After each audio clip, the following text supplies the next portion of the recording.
नमस्कार मेरे प्यारे साथियों, स्वागत है आपका मोनो एकेडमी में। उम्मीद है कि आपने कल की मेरी वीडियो संगम काल की देखी होगी, जिसमें मैंने चेर, चोल और पांड्य पढ़ाया है। और यदि आप मेरे चैनल पर नए हैं तो मैं आपको बता दूं, मैंने बीटेक मैकेनिकल इंजीनियरिंग से की है और एमए में हिस्ट्री, और मैं असिस्टेंट कमांडेंट के इंटरव्यू तक गया हूं। और मेरा यूपीपीएससी 2 बार, एक बार 1.5 नंबर से और एक बार 8 नंबर से रुका था। तो मुझे पता है कि आपकी कहाँ कमी हो सकती है और बच्चे कहाँ पर गलत कर सकते हैं। आपसे वो गलती ना हो, इसीलिए मैंने अपनी ये हिस्ट्री की सीरीज़, पॉलिटी की सीरीज और ज्योग्राफी ऑप्शनल की सीरीज और शनिवार को ज्योग्राफी प्रीलिम्स के लिए बनानी शुरू की है, जिससे कि आपसे वो गलती ना हो। तो चलिए शुरुआत करते हैं आज गुप्त काल की, जहाँ से क्वेश्चन हर बार आते हैं।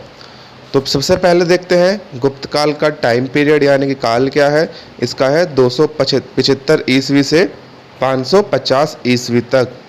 सबसे पहले अगर हम किसी भी चीज़ को पढ़ रहे हैं यानी कि इतिहास में, तो हमें यह जानना होता है कि उस काल को जानने के स्रोत क्या हैं। तो सबसे पहले हम पढ़ेंगे स्रोत, उसके बाद गुप्त काल में है गुप्त काल के शासक, और उसके बाद गुप्त काल का एडमिनिस्ट्रेशन। आजकल जो पेपर का फॉर्मेट है, उन्होंने अपना फॉर्मेट बदल दिया है। आजकल क्या पूछता है कि स्रोत और उसका एडमिनिस्ट्रेशन। इसमें से अंदर शासकों में से कभी कभार पूछ लेता है। इसमें एडमिनिस्ट्रेशन में जैसे कि कला और साहित्य हो गया, उसकी राजनीतिक जीवन कैसा था उस टाइम पे, चित्रकला आदि, ये चीज़ें पढ़ने की होती हैं। और स्रोत में आपको पता ही है कि इस काल के स्रोत में क्या क्या, जैसे कि साहित्य हो गया और फिर स्तंभ वगैरह होते हैं ये। तो सबसे पहले प्रयाग प्रशस्ति लेख। तो ये प्रयाग प्रशस्ति लेख है किसका? ये है समुद्रगुप्त की प्रशस्ति। प्रशस्ति का मतलब होता है प्रशंसा, यानी कि इस पर प्रयाग प्रशस्ति लेख पर समुद्रगुप्त की प्रशंसा है। और इसका लेखक है हरिसेन। तो आपको याद रखना है कि प्रयाग प्रशस्ति किसकी है? समुद्रगुप्त की, और लेखक हरिसेन, और यह संस्कृत में लिखा हुआ और नागरी लिपि में है। यहाँ पर आपको इतना ही याद रखना है बस। फिर है मेहरौली लोह स्तंभ। इसमें राजा चंद्र के विजय अभियान का उल्लेख है, यानी कि चंद्रगुप्त द्वितीय विक्रमादित्य का उल्लेख है। इस अभिलेख में वह लेख यानी बैक्ट्रियन शासक को हराने तथा बंग यानी बंगाल को हराने का दावा किया गया है। फिर अब मथुरा लेख, यह चंद्रगुप्त द्वितीय का है। इसमें पाशुपत धर्म की चर्चा है। फिर है मंदसौर अभिलेख। यह अभिलेख है, यह व्यक्तिगत लेख है। इसमें गुप्त संवत की तिथि नहीं वरन विक्रम संवत की तिथि दर्ज है। यह कुमार गुप्त के शासनकाल का लेख है।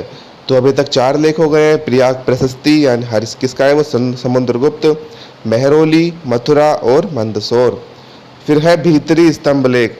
सबसे ज़्यादा क्वेश्चन भीतरी स्तंभ लेख तक, इस भीतरी स्तंभ लेख से ही पूछे गए हैं। मैंने पिछले साल के जो क्वेश्चन पेपर एनालाइज किए हुए हैं। यह स्कंदगुप्त का लेख है। इसमें पुष्यमित्रों के आक्रमण का उल्लेख है, जिसे स्कंदगुप्त ने पराजित कर दिया था। और ये पुष्यमित्र कौन थे? ये विदेशी आक्रमणकारी हुण थे। अब है जूनागढ़ अभिलेख। जूनागढ़ अभिलेख कहाँ है? गुजरात के गिरनार क्षेत्र से। इसमें भी हुण आक्रमण का उल्लेख है। इसमें जैसे कि जूनागढ़ अभिलेख हमने पहले भी पढ़ा था कि इसमें स्कंदगुप्त द्वारा उस क्षेत्र के गवर्नर परमदत्त चक्रपालित द्वारा सुदर्शन झील के जीर्णोद्धार का उल्लेख है। हमने सुदर्शन झील का जीर्णोद्धार मौर्य काल में भी देखा था, हमने मौर्योत्तर काल में भी देखा था। फिर है एरण अभिलेख। एरण अभिलेख से क्या आता है कि ये कौन से राज्य में स्थित है? तो कौन से में है? मध्य प्रदेश में। यह भानुगुप्त के समय का है और इसमें सती प्रथा का पहला अभिलेख के साक्ष्य मिलता है। तो ये जो पहले वाले चीज़ें मिलती हैं, जैसे कि पहला साक्ष्य, पहला भूमि यानी अनुदान, ये आपके लिए मोस्ट इम्पोर्टेंट हो जाते हैं। तो ये एरण अभिलेख मध्य प्रदेश से, और पहला अभिलेख साक्ष्य सती प्रथा का। अब है दामोदर पुत्र ताम्रलेख। यह कहाँ से पाया गया था? बांग्लादेश से, और यह कुमारगुप्त के समय का है। अब देख लेते हैं साहित्यिक साक्ष्य। रामायण, इसके लेखक आप सभी को पता होगा, श्री वाल्मीकि जी हैं। तो रामायण के बारे में इसमें पहले 6000 श्लोक थे, फिर 12000 श्लोक हो गए, और उसके बाद 24000 श्लोक किसी में? श्री रामायण में। रामायण का संकलन गुप्त काल में हुआ था। ये मत सोच लेना कि रामायण इस काल में लिखी गई थी। इसका संकलन यानी कि अच्छी प्रकार से गुप्त काल में हुआ था। महाभारत के रचयिता आप सभी को पता है, श्री वेद व्यास जी हैं। इसका भी संकलन गुप्त काल में हुआ था। इसमें पहले 8800 श्लोक थे, तो उस समय महाभारत का नाम जय संहिता था। तो आपसे यहाँ भी क्वेश्चन आते हैं कि महाभारत में पहले कितने श्लोक थे और महाभारत का पहले क्या नाम था। बाद में श्लोकों की संख्या 24,000 हो गई, तो इसका नाम भारत हो गया, और श्लोकों की संख्या 1,00,000 होने पर इनका नाम महाभारत पड़ गया।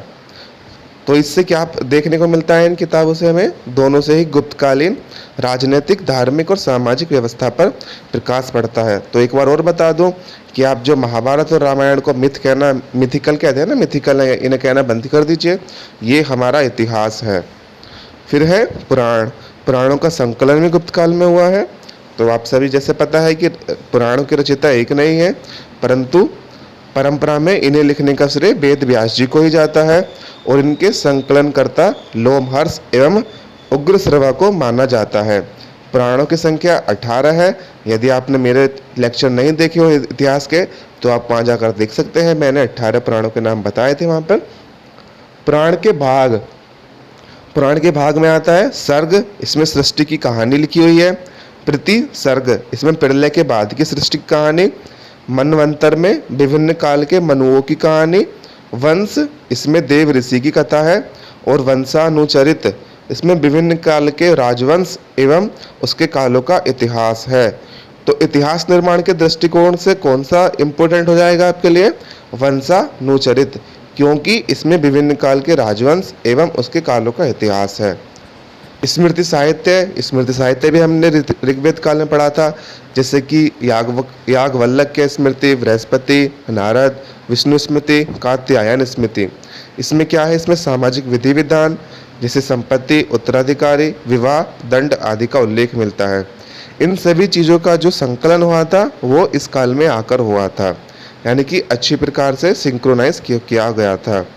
तो कालिदास की रचनाएं देख लेते हैं। कालिदास उज्जैन के ब्राह्मण थे और ये चंद्रगुप्त विक्रमादित्य के नवरत्नों में से एक थे। इन्हें भारत का शेक्सपियर कहा जाता है। यहाँ से भी क्वेश्चन आता है कि भारत का शेक्सपियर किसे कहा जाता है। अगेन मैं दोबारा कहूँगा, मैंने एक बार अपने इतिहास के लेक्चर में भी कहा था कि इन्हें भारत का शेक्सपियर क्यों कहा जाता है, पता नहीं, क्योंकि शेक्सपियर तो बाद में आके आने की आधुनिक भारत का है और कालिदास जी तो प्राचीन भारत के हैं। इन्होंने इनकी जो लिखा हुआ है, इन्होंने नाटक हैं। यहाँ से क्वेश्चन पूछता है कि ये इनके नाटक कौन कौन से हैं। एक है मालविकाग्निमित्रम, अभिज्ञान शाकुंतलम, विक्रमोर्वशीय। तो आपको दे देगा कि इनमें से नाटक कौन सा है, क्योंकि इन्होंने महाकाव्य भी लिखे हैं, जैसे कि रघुवंश महाकाव्यम, कुमार संभवम, मेघदूतम, ऋतु संहारम। तो आपको 4 ऑप्शन दे दिए कि रघुवंश महाकाव्य, कुमार संभव, मेघदूतम और मालविकाग्निमित्रम। तो उसमें बूझ लेगा कि इनमें से कौन सा नाटक है। तो आपको यहाँ पर ये याद रखने पड़ते हैं, इसीलिए ये नहीं कि केवल ये याद रख लिए कि नाटक कौन से हैं इनके और महाकाव्य कौन से हैं। तो आपको ये भी याद रखना है कौन कौन से नाटक है और कौन कौन से महाकाव्य है। फिर है विशाखा दत्त की मुद्रा राक्षस, देवी चंद्रगुप्तम, और ये संस्कृत के ड्रामा है यानी कि नाटक है। और दंडी की काव्यादर्श, 10 कुमार चरित्र, और सुबंधु की वसावदत्त।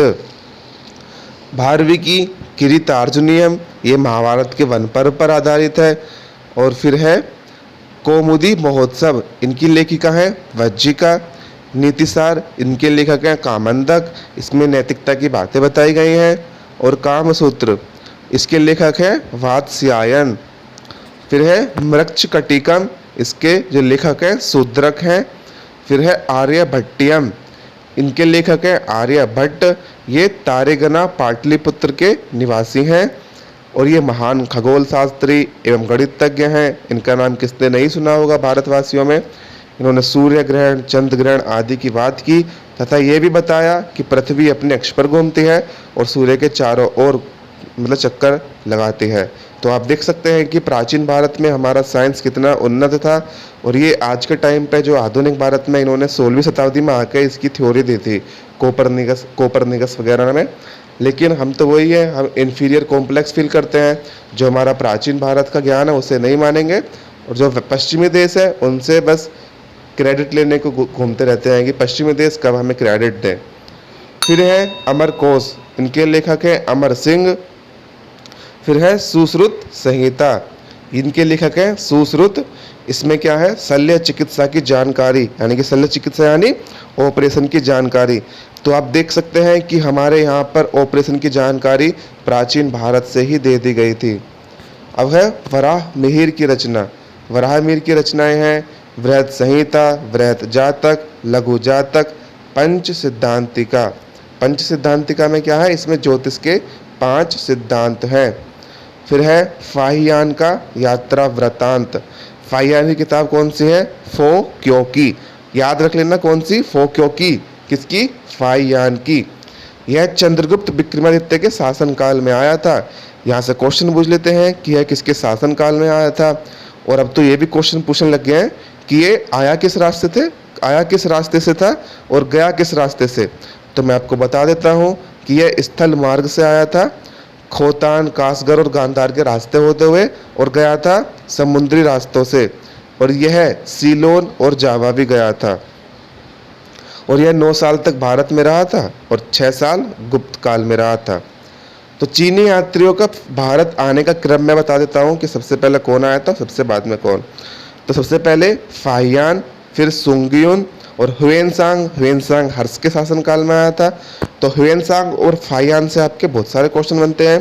तो ह्वेनसांग हर्ष के से और फाहियान गुप्त काल में। तो आप ये याद रख लीजिए, है से हर्ष, है से ह्वेनसांग। तो फाहियान, सुंगियुन, ह्वेनसांग, लियांग होआई किंग, लिन प्याओ, उसके बाद वान ह्वेद से, फिर इत्सिंग। तो यहाँ पे आपके स्रोत खत्म होते हैं। और अब देखते हैं गुप्त काल के प्रमुख शासक। गुप्त काल का संस्थापक किसे माना जाता है, श्री गुप्त को। इसने नालंदा के मृग शिखावन में एक मंदिर बनवाया था जिसे चीन का मंदिर कहा जाता है। इसकी जानकारी हमें इत्सिंग से मिलती है। इसके बाद शासक बना घटोत्कच, लेकिन चंद्रगुप्त वर्ण यही वास्तविक संस्थापक है जिसने गुप्तों को पूर्ण स्वतंत्रता दी। तो यहाँ से 2 क्वेश्चन बनते हैं कि गुप्त वंश का संस्थापक कौन है, श्रीगुप्त, और वास्तविक संस्थापक को चंद्रगुप्त प्रथम।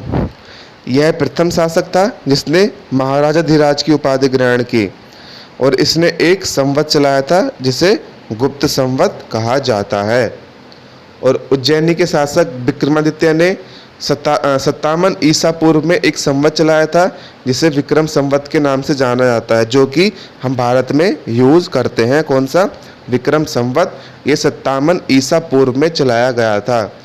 क्योंकि चूंकि ये 57 ईसा पूर्व में चलाया था, तो करंट में विक्रम संवत में बदलने के लिए हम जो आज का सन है उसमें 57 जोड़ते हैं। यदि कोई संवत उसके बाद ईसा की शताब्दी के बाद चला जाता है तो उसे हम घटाते हैं, और अगर ईसा पूर्व में चला जाता है तो उसमें जोड़ते हैं। जैसे कि शक संवत 78 एडी से 78 एडी यानी कि ईसा की सदी के बाद शुरू हुआ था, तो हम शक संवत में बदलने के लिए 78 घटाते हैं। तो शक संवत किसने चलाया था, कनिष्क ने 78 एडी में। सर्वप्रथम गुप्त शासकों में सोने के सिक्के चलाए थे चंद्रगुप्त प्रथम ने।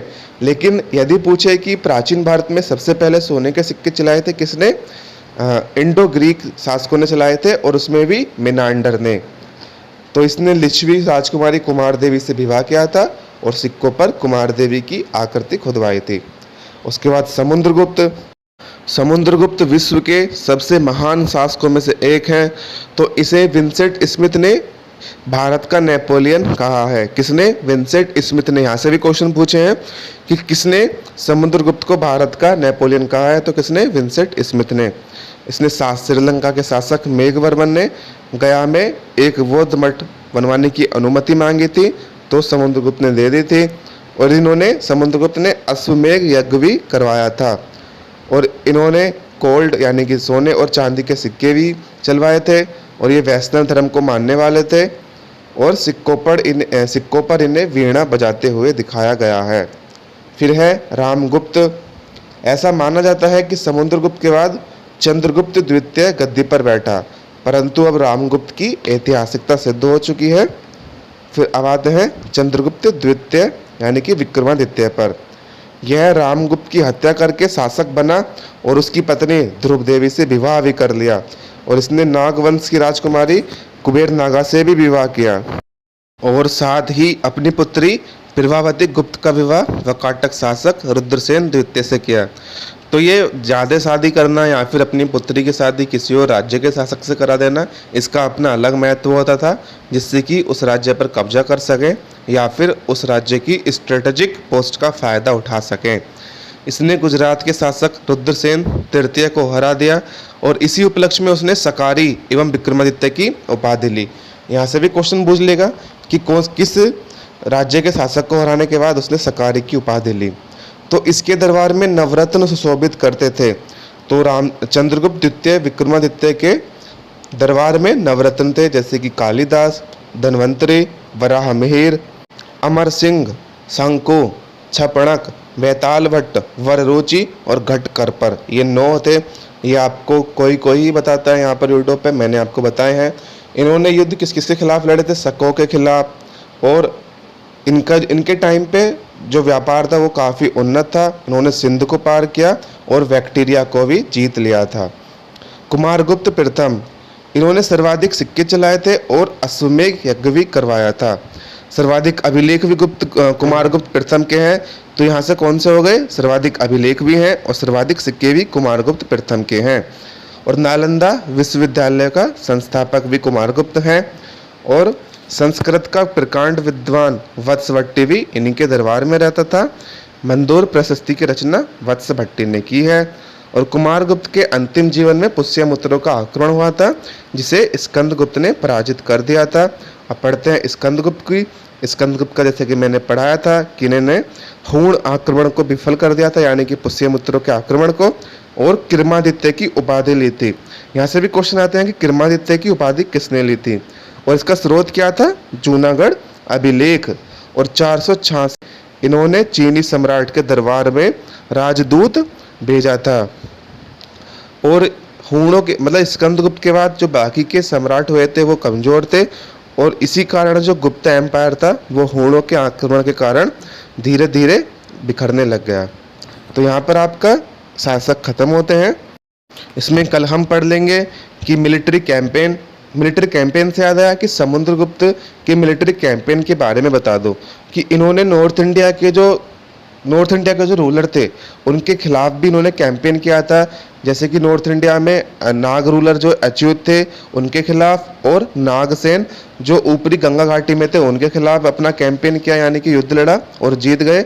और दक्षिण में साउथ इंडिया के रूलर थे, 12 राज्यों के रूलर को इन्होंने हराया था, लेकिन उन्हें उनका जो राज्य था वापस कर दिया था। और इनका जो सेकंड कैंपेन था, जो सेकंड द्वारा युद्ध था, 9 राज्यों के खिलाफ था, वो भी नॉर्थ इंडिया के। तो इस प्रकार आप देख सकते हैं इन्होंने इतना बड़ा अपना साम्राज्य खड़ा कर लिया था। तो यहाँ पर आपके गुप्त काल खत्म होता है। तो कल हम पढ़ेंगे साम्राज्य की विशेषताएं, एडमिनिस्ट्रेशन से क्वेश्चन काफ़ी पूछे जाने लगे हैं। उसके बाद हम कला एवं साहित्य पढ़ेंगे, यानी कि मंदिर निर्माण कला, और फिर उसके बाद चित्र कला। तो उसके बाद आपका गुप्तकाल समाप्त हो जाएगा। उसके बाद एक और आपका लेक्चर रह जाएगा, जैसे कि दर्शन में, यानी कि जो 6 दर्शन है वो। उसके बाद फिर शंकराचार्य जी के बारे में पढ़ेंगे। फिर आपका आ जाएगा गुप्तोत्तर काल। तो साथियों, यदि आपको मेरा वीडियो पसंद आई हो तो उसे लाइक करें व शेयर करें।